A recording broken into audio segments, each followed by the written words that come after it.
જય હિન્દ મિત્રો, સ્વાગત છે તમારું આપણી YouTube channel mister viz in point એજ્યુકેશનમાં। તો આજે આપણે વાત કરવાના છે કે કોરોના સમયના 18 મહિનાના બાકી ડીએ એરિયર્સ વિશે। તો રાજ્ય સરકારે અંતે આખરી નિર્ણય લઈ લીધો છે અને 18 મહિનાના બાકી ડી એરિયર્સ મોટા સમાચાર પણ આપી દીધા છે। તો મિત્રો, આવતીકાલથી 11 વાગે મળશે મોટી ભેટ। 18 મહિનાના બાકી ડીએ એરિયર્સનો આખરે ફાઇનલ નિર્ણય આવી ગયો।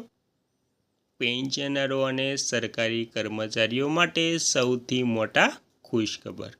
તો તેમાં વિગતવાર જાણીએ તો મિત્રો, સંપૂર્ણ વાત વિગતવાર જાણતા પહેલાં તમને એક નાની એવી નમ્ર વિનંતી છે કે તમે આપણી ચેનલમાં નવા હોય તો આપણી ચેનલને સબસ્ક્રાઈબ કરી લેજો, કેમ કે આવી કોઈ પણ નવી અપડેટ આવે તે નોટિફિકેશન સૌથી પહેલાં તમને મળી જાય।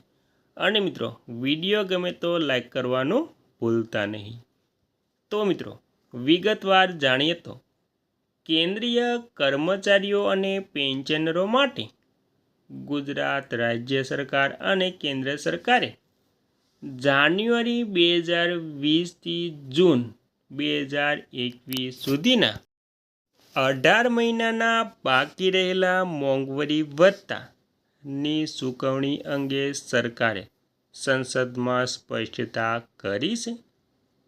નાણાં મંત્રાલયના જણાવ્યા અનુસાર આ સમયગાળાનું એરિયર્સ આપવાનો કોઈ પ્રસ્તાવ નથી અને આ નાણાં કોરોના મહામારી દરમિયાન કલ્યાણકારી યોજનાઓ માટે વાપરવામાં આવ્યા હતા, પરંતુ કેન્દ્રીય કર્મચારી અને પેન્શનરો માટે 18 મહિનાના મોંઘવારી ભથ્થા અને મોંઘવારી રાહતના એરિયર્સનો વિવાદ છેલ્લા કેટલાક સમયથી ચર્ચામાં રહ્યો છે।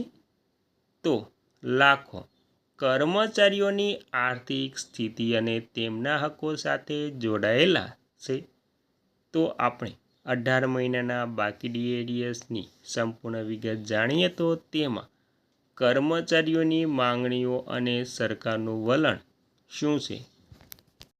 તો 18 મહિનાનું ડીએ શા માટે બાકી છે? સમગ્ર વિશ્વની સાથે ભારતમાં પણ વર્ષ 2020માં કોરોના વાયરસ મહામારીએ ગંભીર સ્વરૂપ ધારણ કર્યું હતું। આ મહામારીને કારણે દેશની અર્થવ્યવસ્થાને મોટો ફટકો પડ્યો હતો અને સરકારી તિજોરી પર ભારે દબાણ આવ્યું હતું। આ કટોકટીની સ્થિતિમાં સરકાર દ્વારા આર્થિક બચત કરવાને રાહત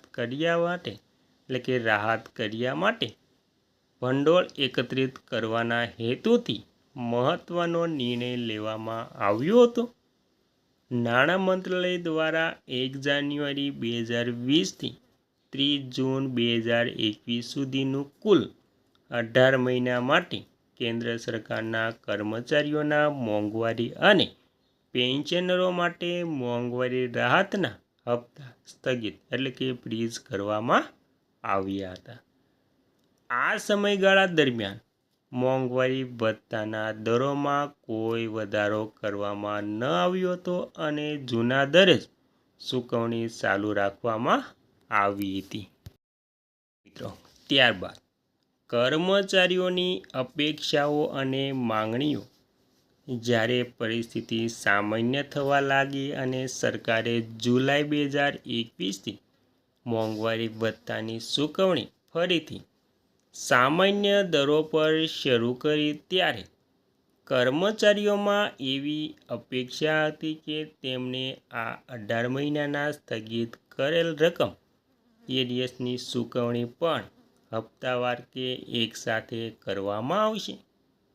કર્મચારી યુનિયનો અને સંગઠનો દ્વારા સરકાર સમક્ષ વારંવાર રજૂઆતો કરવામાં આવી હતી કે સરકારી કર્મચારીઓ અને પેન્શનરોએ મુશ્કેલી સમયમાં દેશની સેવામાં કોઈ કસર છોડી નથી।